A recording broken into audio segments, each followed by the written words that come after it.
Pense em dois jovens apaixonados, recém-chegados do campo missionário, recém-casados, recém-formados, recém-pastores, mas ao mesmo tempo com tantos sonhos dentro de nós, mas na verdade a gente nem sabia para onde canalizar esses sonhos. E ao chegar em Volta Redonda, vimos uma cidade que precisava de uma revelação, de um entendimento, de uma proposta nova.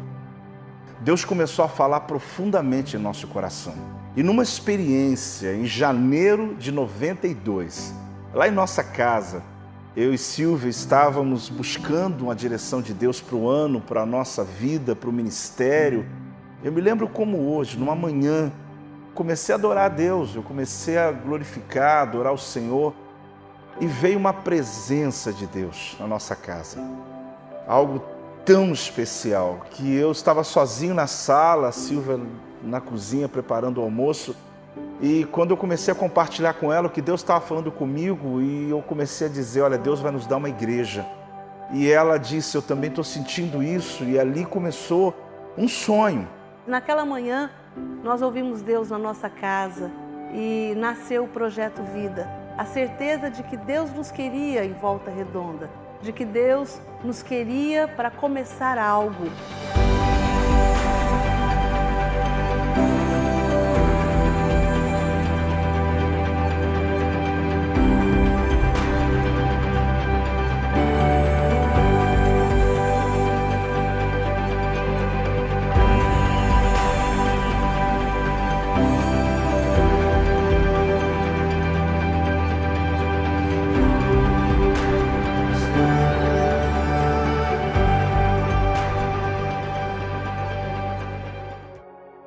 Naquela época, as primeiras pessoas que nós pudemos contar eram quatro. Quatro que decidiram frequentar a nossa célula, e de uma célula na garagem do meu irmão, inclusive, nós começamos ali nossa primeira reunião. Ali naquele lugar foi onde nós começamos uma história. Essa garagem, ela foi o lugar onde nós ficamos durante um ano. E quantas histórias nós tivemos naquele lugar. Passamos pouco tempo, mas ao mesmo tempo tantas experiências com Deus, e eram todas surpresas. A cada final de semana era uma surpresa. A cada final de semana a gente ficava esperando se iriam pessoas, e todas as sextas-feiras a gente ia para lá, eu e o Joel, a gente limpava tudo, lavava tudo. E é interessante porque nesse lugar onde nós ficamos um ano, ele logo ficou pequeno porque nós tínhamos que fazer um culto do lado de fora. Sempre fazíamos um evento aos sábados e começamos a dar o nome de Louvorzão Projeto Vida. Pode ser estranho hoje, mas na época era uma grande novidade. E numa dessas situações nós tivemos dificuldades porque não tínhamos cadeira o suficiente, apesar de ser ao ar livre. Eu me lembro que uma oferta também que nós ganhamos foi da minha família. Minha mãe e meu irmão, eles tinham um Fusca, e eles me ofertaram aquele carro, não sei se por espontânea vontade ou pressão, ou pela necessidade, por ver a gente tão apaixonado. E eu tirava os bancos daquele carro e a gente ia lá numa boate chamada Forte Raidense, onde o dono me emprestava as cadeiras para a gente poder fazer o evento. E disso aí começaram a acontecer muitas coisas, uma revolução na cidade. A igreja foi rompendo, logo após a gente teve que sair dessa garagem e assumir o primeiro aluguel. Que desafio foi entrar naquele galpão, que ficamos por 5 anos, e num tempo onde tudo era muito difícil, mas nós acreditávamos que Deus havia nos chamado. Mas depois desses 5 anos ali no nosso galpão, depois de muito tempo orando, quantas vezes eu pedi para Deus para que aquele lugar fosse o nosso lugar, mas graças a Deus, Deus nunca ouviu essa oração, porque Deus tinha algo maior para nós. Quantas vezes nós passamos ali naquela rua de trás da Sávio Gama e a gente não olhava que ali haviam 3 terrenos, e aqueles 3 terrenos teria a nossa primeira propriedade. E para comprar esse lugar, meu Deus do céu, mal a gente dava conta de pagar o aluguel daquele galpão, mas Deus nos deu uma palavra. E nós seguimos essa palavra e conseguimos comprar 2 desses terrenos. E na época nós vimos que a igreja seria diferente porque nós colocamos uma tenda, isso mesmo, uma tenda. Uma tenda de 400 metros quadrados, onde nesse lugar nós teríamos a mesma proporção do galpão, mas um terreno maior. E perguntaram na época assim, mas pastor, onde vamos colocar essa tenda? Cada terreno tinha 400 metros e havia um terreno que a gente ainda não tinha negociado, apesar de murado todo lugar. E eu disse, olha, em nome de Jesus, vamos construir essa tenda em cima do terreno que ainda não é nosso. A gente já tinha comprado 2, mas eu tinha tanta certeza, tanta convicção de que o Senhor era conosco, que a gente colocou aquela tenda ali. E eu me lembro no dia da negociação, quando a dona do terreno veio à cidade para assinar os documentos, ela entrou no lugar e ainda não era nosso. Mas por um milagre, ela emocionada com aquela atitude nossa, ela vendeu para nós. E enfim, inauguramos o nosso primeiro patrimônio, o primeiro lugar. Que lugar agradável, que lugar lindo, que lugar especial, que lugar único. Era um lugar único em Volta Redonda. E as pessoas vinham, adoravam a Deus ali conosco, um lugar de muita espontaneidade, de muita liberdade da presença do Senhor. E foi ali que nós tivemos as nossas primeiras experiências muito profundas com o Espírito Santo, que até hoje norteiam o nosso ministério. Eu fui a Israel pela primeira vez, a gente teve uma experiência tremenda com o ministério do pastor Randy Clark, e ali desencadearam alguns projetos extraordinários na nossa vida, e era a chamada tendinha. Essa tendinha foi o palco de muitos acontecimentos. Ali começou um grande movimento que nunca tínhamos vivido. Começaram a vir pessoas de vários lugares, de cidades vizinhas, onde hoje nós temos Projeto Vida, temos igreja lá.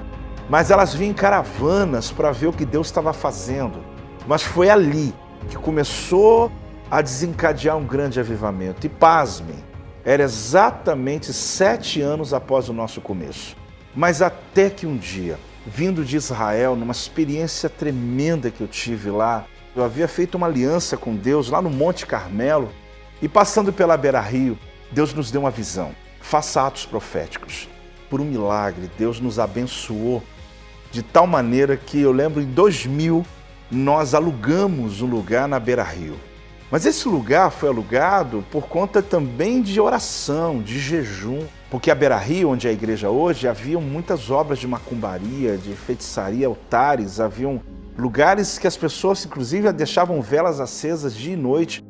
Hoje é um lugar de caminhada, um lugar lindo, mas a gente passou ali com pás, enxada, vassoura, a gente ia abrindo, limpando aquelas obras de macumbaria e ali colocava textos bíblicos. E esses textos eram profecias, mas olha o que Deus fez. Nesse mesmo lugar onde nós fizemos o ato profético, nós conseguimos alugar um terreno. Na época já era um grande milagre alugar aquele terreno. E lógico, já que tínhamos uma tenda chamada tenda menor, alugamos a tenda maior. Meu Deus, no dia da inauguração, abril de 2000, foi uma revolução nessa cidade. Fizemos aquela caminhada pela Beira-Rio e fomos para lá e entramos naquele lugar e oramos e profetizamos. E nós vivemos dias extraordinários na casa do Senhor, na terra do avivamento. Milhares e milhares de pessoas tiveram a sua vida transformada. Realmente nós pudemos estabelecer o projeto que Deus colocou na nossa vida. Eu imaginava, meu Deus do céu, é muito grande, porque eram 3.000 lugares, um estacionamento imenso, e ali Deus começou a mover. Passaram anos. Ampliamos os cultos, ampliamos a visão, fomos multiplicando, até que abrimos a primeira igreja fora da cidade de Volta Redonda. E logo após vieram outras igrejas e Deus começou a ampliar o nosso ministério para longe, para fora da cidade de Volta Redonda. E sabemos que Deus é aquele que nos fortaleceu nesses 25 anos e ainda vai nos fortalecer por cada novo ano. 25 anos depois, o Senhor nos dá um novo projeto chamado Rampa Church. Uma igreja para jovens, uma linguagem diferente, uma proposta diferente, onde nós acreditamos que vai começar uma nova história de avivamento, algo extraordinário vai acontecer. Eu acredito muito que cada pessoa tem uma obra de Deus dentro dela que tem que se manifestar. E quando ela se manifestar, algo tremendo vai acontecer. Olá, eu sou o Apóstolo Joel. Nós esperamos muito por esse dia e eu estou muito feliz de poder compartilhar de algo muito importante e especial para a tua vida.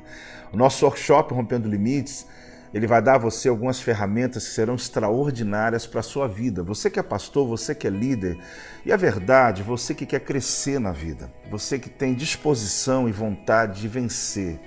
Deus fez você para que você fosse um vencedor.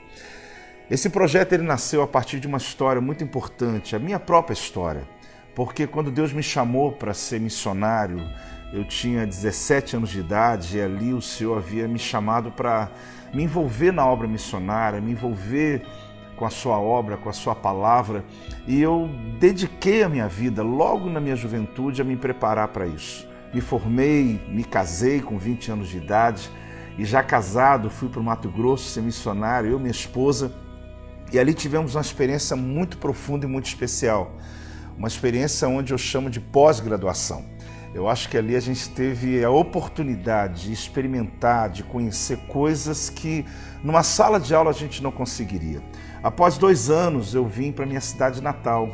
Uma cidade que nasci, fui criado e ali decidi que Deus realmente nos usaria para poder conduzir uma igreja que hoje sou pastor, chamada Projeto Vida. Ela nasceu em janeiro de 1992. Ali começava uma história maravilhosa, uma história pela qual dediquei minha vida e se alguém me perguntar, faria de novo? Eu faria tudo de novo.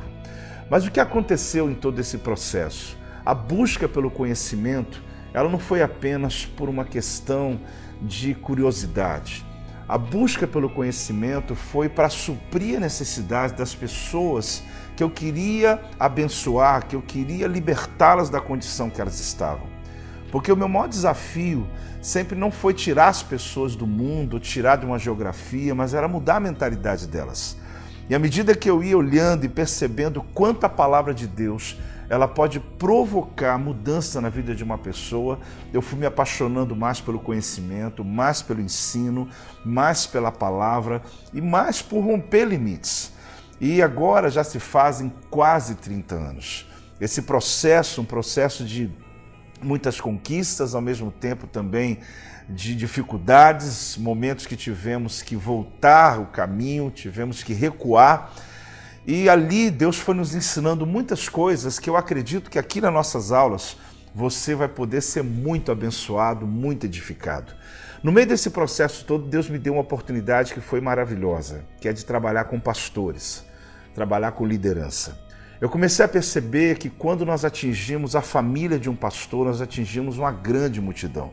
Dali nasceu o que nós chamamos de Rompendo Limites, a rede Rompendo Limites, uma rede de igrejas. Temos todos os meses um momento muito tremendo com pastores, onde ali há um discipulado, há uma liberação, uma palavra de estímulo, de impulsionamento para que eles possam romper.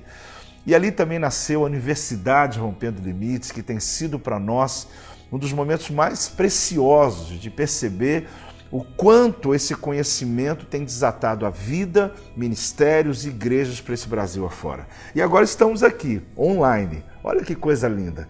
Onde eu posso atingir você, que talvez nem me conheça, eu não te conheço também, mas onde você vai poder acessar conhecimento que vai tocar a tua vida, tocar a tua história. Em especial nesse ano, por completar 30 anos de ministério, e também vou logo dizer, 50 anos de idade, eu comecei a buscar de Deus o que seria tão relevante para mim depois de 30 anos. Por causa de uma história que muita gente tem também, porque você tem a tua história. E na verdade, eu tenho convicção de uma coisa, o seu testemunho é a chave da prisão de uma outra pessoa. Ou seja, aquilo que você viveu vai libertar alguém que está preso num caminho que você um dia traçou na sua história. E por conta disso eu me tornei responsável por aquilo que eu conheço, eu me tornei responsável por aquilo que vivi na minha história. Porque no meio desse caminho todo teve muita misericórdia de Deus. Então eu entendo que hoje o meu testemunho, a minha história, a minha experiência pode ser a chave da sua prisão. Pode ser exatamente aí que você vai ter um encontro, numa dessas palestras, dessas palavras, que você vai dizer, uau, é aí, esse é o caminho. Não que eu estou inventando a roda, até porque existem muitas maneiras de se ver um texto bíblico, existem muitas maneiras de se ver a vida, mas eu acredito que a história que vivi, ela pode acrescentar, agregar, levantar você, tirar você de uma paralisia, impulsionar, e você vai perceber que é possível. Quando olho a minha história, não olho apenas a história ministerial, eu olho a história da minha família também. Nós somos uma família de 3 irmãos, meus pais muito humildes, vieram da roça. Meu pai durante muito tempo trabalhou como lixeiro, é assim que falava na época, né? E as dificuldades de minha casa eram muito grandes. Mas sempre meu pai dizia que ele pudesse fazer para que nós pudéssemos ter conhecimento, para que nós pudéssemos ter uma formação que mudasse a história da nossa casa, ele ia fazer. E ele fez. Assim meu irmão, minha irmã, assim como eu, tivemos essa oportunidade dessa superação. Então eu carrego isso no meu DNA, eu tenho um desejo, um prazer, uma alegria tremenda. Quando eu vejo pessoas, desde a sua simplicidade, até mesmo pessoas que tiveram uma grande oportunidade na vida, poderem avançar, poderem romper. Por que eu acredito nisso? Porque em toda essa trajetória, hoje eu vejo testemunhos, muitos testemunhos. Testemunhos de líderes que chegaram até mim e às vezes com uma história, com a perspectiva, com uma proposta completamente improvável, impossível, numa realidade que não teria como superar, em hipótese alguma, a condição natural, porque tinha até profecia sobre a vida deles. Mas a realidade lutava completamente contrário àquilo que eles estavam vivendo. Mas hoje eu tenho dezenas e dezenas de testemunhos, dezenas, centenas de discípulos, muitos líderes e pastores, que eu me alegro olhando a sua trajetória, olhando o caminho que eles traçaram na sua caminhada e conseguiram romper os seus limites. Há um texto na Bíblia que diz: aquietai-vos e sabei. Tem uma coisa que me atrai, é o silêncio daqueles que conseguem, no meio do caos, no meio da tempestade, eles conseguem manter uma vida silenciosa, uma vida de busca, uma vida de entrega e uma vida de devocional. Isso é uma coisa que me atrai na vida de alguns líderes, pessoas que ocupam funções onde eles deviam estar ali completamente sem rumo, talvez até mesmo debaixo de uma opressão, mas você conversa e percebe uma tranquilidade e um silêncio. Aquietai-vos e sabei, porque só se aquieta quem sabe, e só sabe quem se aquieta. Eu comecei a perceber isso convivendo com pessoas. Eu comecei a perceber isso olhando na palavra do Senhor. E isso começou a me atrair porque eu percebi que o conhecimento certo, ele pode trazer uma paz no teu coração, ele pode lhe dar uma convicção tão profunda que você vai avançar, você vai romper sem destruir a vida de ninguém, e muito menos a tua saúde, e muito menos o teu casamento, e muito menos a tua família.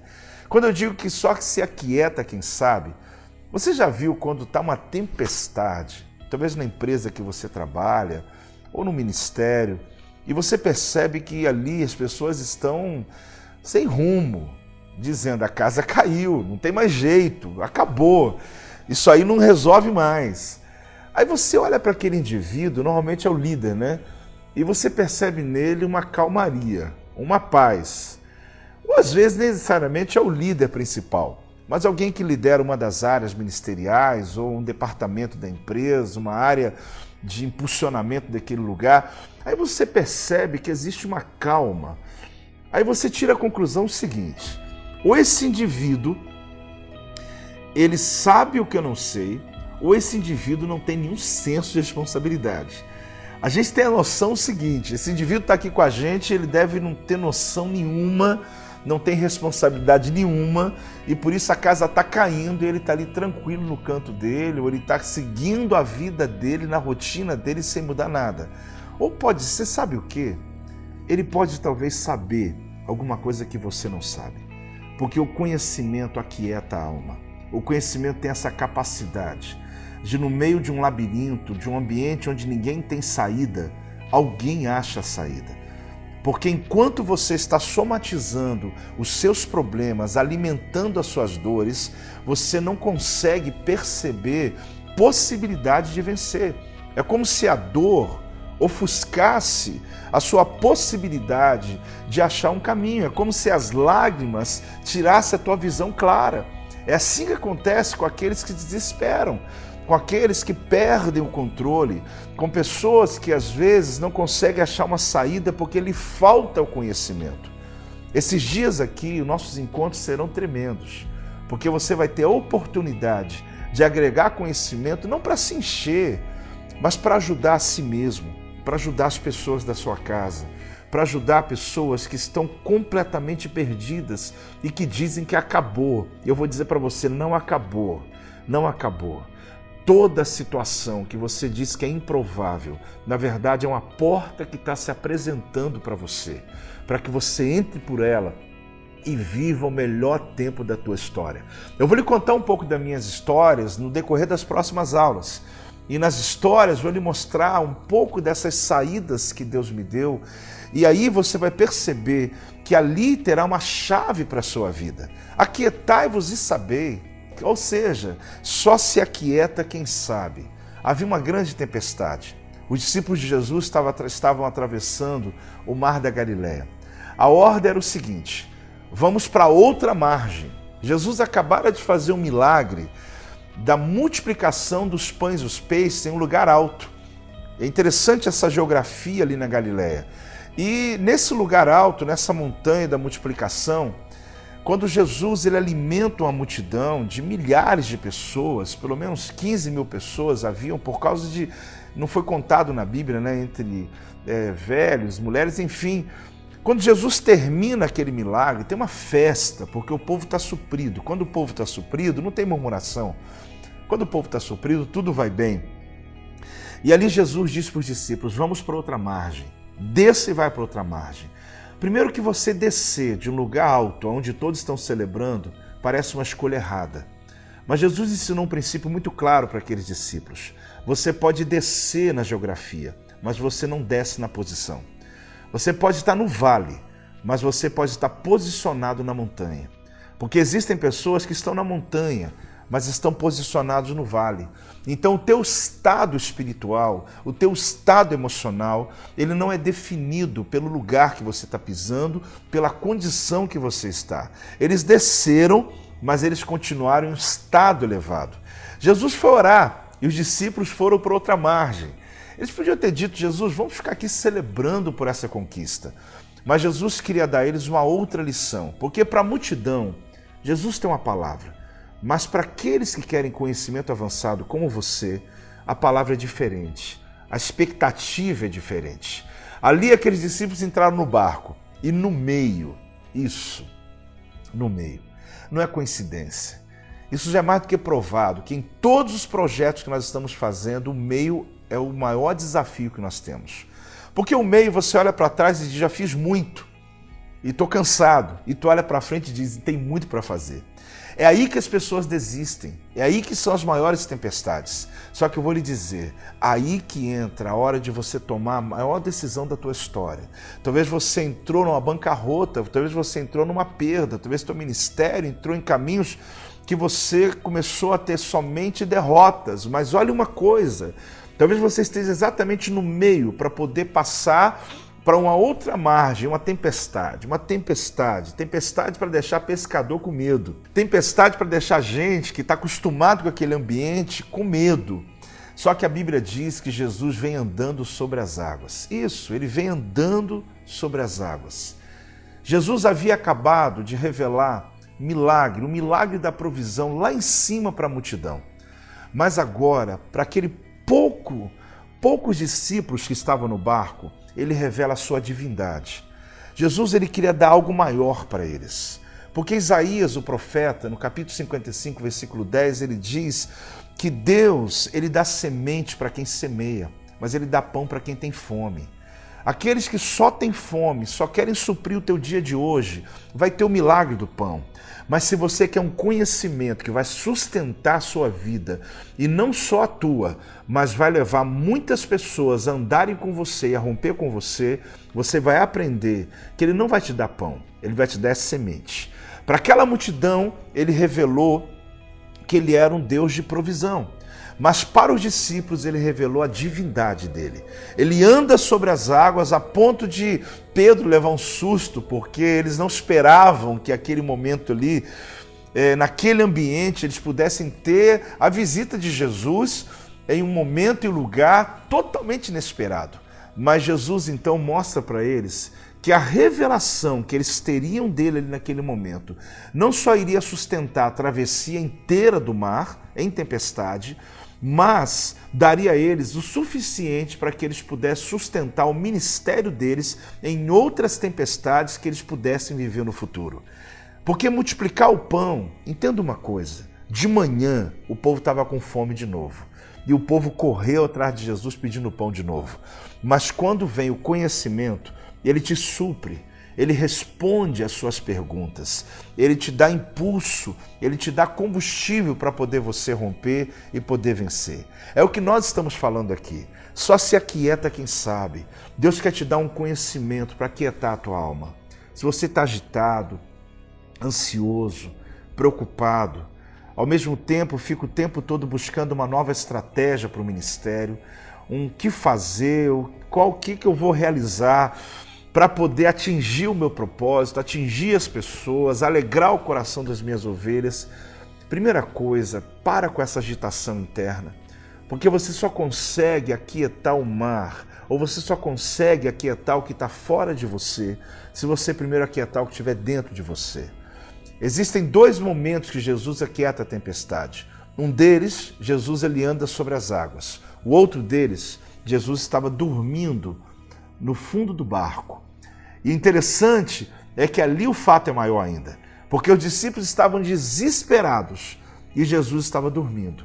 Aí eu te pergunto uma coisa, ele estava dormindo na tempestade porque não tinha consciência do problema, ou ele estava dormindo na tempestade porque ele sabia alguma coisa que os outros não sabem? Eu vou pela segunda opção. Jesus sabia alguma coisa que os discípulos não sabiam.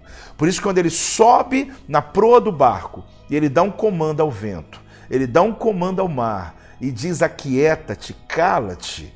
Entenda uma coisa, quem criou todas as coisas foi o próprio Deus. E Deus criou usando a palavra. A Trindade sempre trabalhou em uma perspectiva. Quando um termina, o outro começa. Você percebe quando Jesus subiu aos céus, ele disse: eu tenho que ir para que o Espírito Santo venha. Então, quando Deus liberou a palavra criativa da Bar começou a criar todas as coisas que existem. E ali você descobre que tudo que Deus criou tem poder de continuidade. Eu vou falar sobre isso na próxima aula com mais inteireza. Mas tudo que Deus criou tem poder de continuidade. Então, o vento, o mar, tudo estava em seu caminho natural. E ninguém mandou ele parar. Mas, de repente, aquela mesma voz que criou lá no Gênesis, dá um comando lá no meio do Mar da Galileia e diz: aquieta-te, para. Naquele momento, o mar e o vento ouviram a voz do Criador, dizendo: é para parar. Essa mesma voz é a voz que está dentro de você. Ela tem o poder de parar essa tempestade. Ali os discípulos ficaram tão assustados que eles disseram: quem é este? Essa frase é linda. Quem é este? Como que eu ando com alguém tantos anos e não sei quem ele é? Porque eles viram Jesus fazer milagres no corpo das pessoas, milagres tremendos, mas eles nunca haviam ouvido alguém que pudesse parar a natureza. E ali Jesus, ele traz um conhecimento que eles não tinham, que ele é o Senhor, o Eu Sou. É a resposta exatamente a esse. Quem é esse? O Eu Sou, o Criador de todas as coisas. E por isso eu digo a você que Jesus deu aquela ordem para parar, e aí os discípulos tiveram que entender que quando eles tiverem o conhecimento que Jesus tinha, eles teriam autoridade para parar a tempestade, parar o vento e todas as dificuldades. Decida na tua vida. Esses dias serão tremendos e você vai ter uma grande oportunidade, um conhecimento que vai mudar a tua história.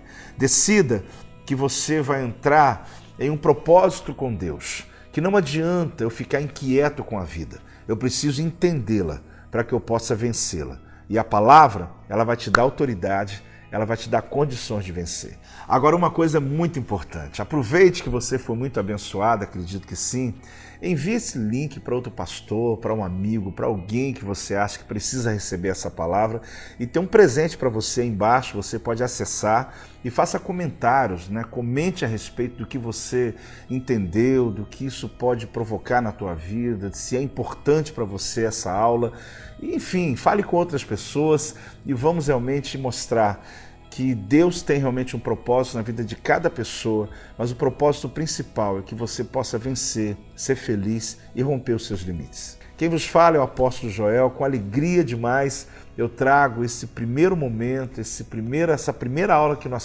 tivemos, e eu quero realmente encontrar você nas próximas aulas, porque eu acredito que Deus vai te abençoar poderosamente. Deus abençoe, um beijo no coração.